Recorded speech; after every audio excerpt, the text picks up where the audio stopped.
Hey, what's up guys, Hayden Huynh here, back with another video, and today I'm going to reflect, because I am approaching another quarter life crisis. This is the 5th time this week, and yeah, we'll see how we go. As you can see that this isn't my usual green screen setup. Maybe it is, you know, if I just click like that, maybe it will change. Oh no, it didn't. I am out and about. I thought might as well just have a nice walk around the neighborhood. So today I'm going to talk about how's it like studying a Bachelor of Film, and how does it feel to be a film student. Like, it's very underrated, and people are like, oh, you just shoot cameras and you just, you know, sit there and editing. No, that's just, yeah, that's what we do. But yeah, that's the tip of the iceberg. There's a lot of things that go into a film, especially even studying a film. I mean, some projects are pretty stupid and time consuming, but you know, we'll get into it.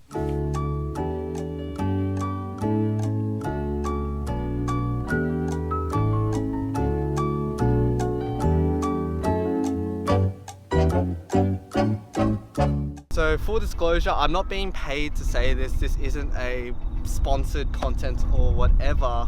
But for the people who know me, they know that I am affiliated with my university very closely. I'm the student council leader, and I also do PR and marketing stuff. For example, like in open days. That's me at an open day. So my point I'm trying to get is this isn't, you know, paid. I'm not getting sponsored. I wish I was. This is my unbiased opinion on what's it like studying a Bachelor of Film Production. So it's no secret that I study at SAE Sydney, doing a Bachelor of Film Production. That Bachelor is 2 years, so sucked in whoever is studying at the mainstream unis. You have to, you know, study for 5 years and yeah, be entombed in your own Bachelor. I feel like Casey Neistat talking with these sunglasses, and I don't know where to look at. I'm just kind of looking at in the distance. Yeah, I'm on a big hill, and hopefully I don't get any weird looks in terms of people, because I'm actually screaming towards the camera. We'll fix it in post, yeah? So we're one of the weird unis that don't have semesters, we have trimesters. Boy, isn't that fun. Each trimester goes for 13 weeks with a 2-week break period in the middle. Trimesters are fun, but they are slow sometimes, especially when you're doing really boring work. So the first year of my bachelor's, I'd say it was a nice introductory to what we're doing right now, which I'm really enjoying. So the first 2 trimesters, they're kind of like your beginner introductory levels. Some classes include introduction to cinematography and sound. So that teaches you how to use a camera, how to use microphones, basically how to use the gear at a competent level. The second one is introduction to editing. So they teach you how to edit using Premiere Pro, which me and Premiere Pro is a rocky relationship. I prefer using Final Cut, but yeah, they like to use Premiere Pro. I know some people like to use DaVinci, Avid. They all claim that they're the industry standard, but like, as long as you can cut clips together, it doesn't really matter what you edit with. So the third one is film studies, which I actually really enjoyed. I love researching the history about film, and it's quite an achievement of what we're able to achieve right now. You know, I'm filming on a digital camera, but in the past we were filming on film and basically like cameras with telescope. Fourth class was called storytelling, which I completely sucked at it. I'm not good at telling stories, as you can see. I'm not really creative. Similar to Premiere Pro, storytelling and I, we had a rocky relationship. I just don't tell good stories, point blank period. Another class that was taught with us is how to use After Effects. Now, After Effects is such an interesting tool because it's a mixture between Premiere Pro as well as Photoshop. And if I had a computer that actually could handle After Effects, I'd totally use it more, but my computer can't even render 4K video, so isn't that fun? And yeah, so those are basically the introductory classes in a span of 2 trimesters. And we also have these classes called CIM as well as CIU classes. I think they stand for Creative Industry something. I don't know. It goes to show how much I pay attention. But these CIU and CIM classes, they actually teach you like how to be employed, topics in society that, you know, address certain audiences, like the mainstream. You got subgenres, you got aesthetics, all that stuff. Basically, you love it or you hate it. I find it some to be beneficial, such as the employment one, but other classes such as the topics in mainstream society, I think it's a bit wishy-washy, and yeah, lesson learned, just don't offend people. Or if you do offend people with your content, just offend everyone equally. If you have prior experience with film, you will find that the introductory levels, they're great in terms of relearning knowledge. Or if you're already a technical whiz at all of these subjects, it gives you no excuse to get high distinctions in all of those classes. So being in my second year now, I'm doing a thing called studio modules. Studio modules are meant to simulate different type of genres of films that you'd see in a working industry environment. So I've done my short film, that's called The Puppet Master. At the moment I'm directing my own documentary called A Cup of Josie, that's your Studio 2 module. Studio 3 is web series module. I'm really looking forward to that actually. I used to dread web series, but looking at other people's projects as well as going online, YouTube, Netflix, all those streaming sites, I think I could tackle that challenge. I think that web series don't have to be teen angsty or dramatic, also not like soap opera like Home and Away, but I think I might have a shot at directing or even just writing a comedic web series that hopefully, fingers crossed, is successful. And last but not least, in your last trimester, it's your major project. So you can do whatever for your major project. Hopefully either I'm directing or I'm producing my own contents. So doing the studio modules, it actually puts me in a position where I actually can try out different roles in a film production, such as director, producer, sound, colorist, editor, gaffer, all these things that you see in the credits. You can actually have an experience in your own little short films as well as your own individual projects in a working environment. I see going to uni, not really going to uni. I don't feel like I'm going to school. I feel like I'm going to work.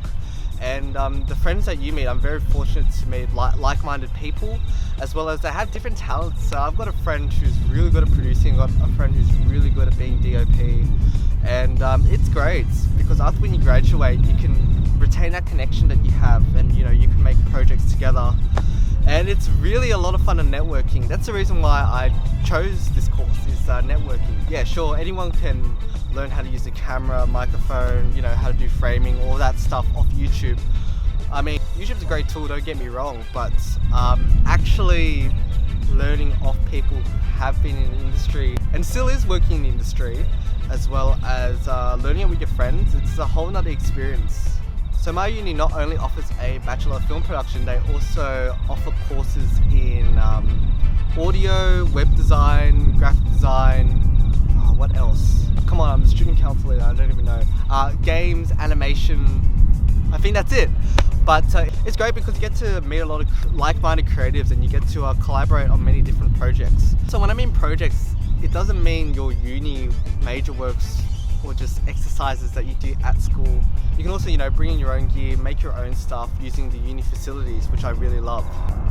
Yeah, so the facilities at the uni are pretty good. We've got a couple of red cameras, got a lot of really good cameras like the Canon C100s, the Canon C300s, got a bunch of Sony FS700s, a lot of lighting gear, got a massive green screen room which I love to use, and it's a great studio space. And we also got some audio recording rooms which I sit there, I cry myself to sleep. But yeah, the facilities there are quite great, and I always try and go there every day, to be honest, even when I don't have classes, because they have a pretty good internet, not gonna lie. It's faster than the one that I have at home, so I normally do all my YouTube uploading there, as well as downloading like 10 gigabyte video footages. It's great there. The computers are also relatively fast. They have various applications to help you, do your work. You've got the Adobe Creative Cloud, DaVinci Resolve, Final Cut Pro, but that's an older version. I've been trying my hardest to push for the latest version of Final Cut Pro, but they won't listen. It is what it is. So yeah, all in all, studying a Bachelor of Film has helped me creatively because I have access to all these tools, as well as it's inspired me to make my own stuff outside of the classes and outside the projects. It's confidently taught me how to use a camera, confidently taught me how to use all the gear and stuff. It's also a fantastic way to meet people who are like-minded, as well as share a same passion as you, because it's really great when you bounce off ideas, you talk to each other, and you're just on the same level basically. That's what I really love about studying a Bachelor of Film. And probably the best decisions of my life that I've ever done, studying a Bachelor of Film. Following your passions, as well as finding a job that you really enjoy. You wake up, I'm gonna make films, or I'm just gonna do whatever I love. It's such a great feeling. And yeah, just transitioning from high school, I hated high school. At the end of it, I was sick and tired of it. As soon as I found out there was a Bachelor of Film, I was like, yep, I'm just gonna go straight into it. And yeah, I've no regrets taking a Bachelor of Film. It's great talking to lecturers who can help you just outside your projects. They help you, you know, finesse your aspirations and goals. And you feel like you're supported on a personal level because they can relate to you as well as, and they probably have the same experience as you encountered before. So yeah, it's great. Yeah, that's my insights of you know, what's it like being a film student. But yeah, I'm sure if you see my Instagram, my Facebook freelancing video business, as well as yeah, even on the YouTube channel, you get to see the experiences that I, you know, encounter mostly on a daily basis. Not right now at the moment. I'm actually enrolled in Zoom University and we're just doing Zoom classes, you know. Yeah, that's fun, it's cool. Hopefully this coronavirus, you know, we'll fight through it, you know, we're all in this together. Hopefully it's all gonna pass soon enough. There's a lady looking at me and hopefully she wasn't watching this whole kerfuffle of a mess that we were filming a YouTube video. And yeah, that's funny. And filming a YouTube video in like a big space like this, it's pretty awkward. You just have the camera that's propped up. You're just talking to yourself and you think, it's very awkward talking to a camera by yourself and, you know, the rest is just literally empty. So this is my camera setup and like literally around me, it's like, I love this hill, it's beautiful, it's great panoramic, but it feels so awkward when it's just an empty, barren space. That's my 2 cents worth to the table. If you are thinking of pursuing a Bachelor of Film Production, my advice is just do it, to quote that guy. But yeah, unfortunately I know some people who had negative experiences with these type of courses. Yeah, I agree that uni is not great for some people, but it's fantastic for other people like myself. Let me know your thoughts if you're going to start a Bachelor of Film, or if you are starting a Bachelor of Film, tell me about it. Hope you enjoy, like and subscribe, and yeah, I'll see you in the next video. Catch you around.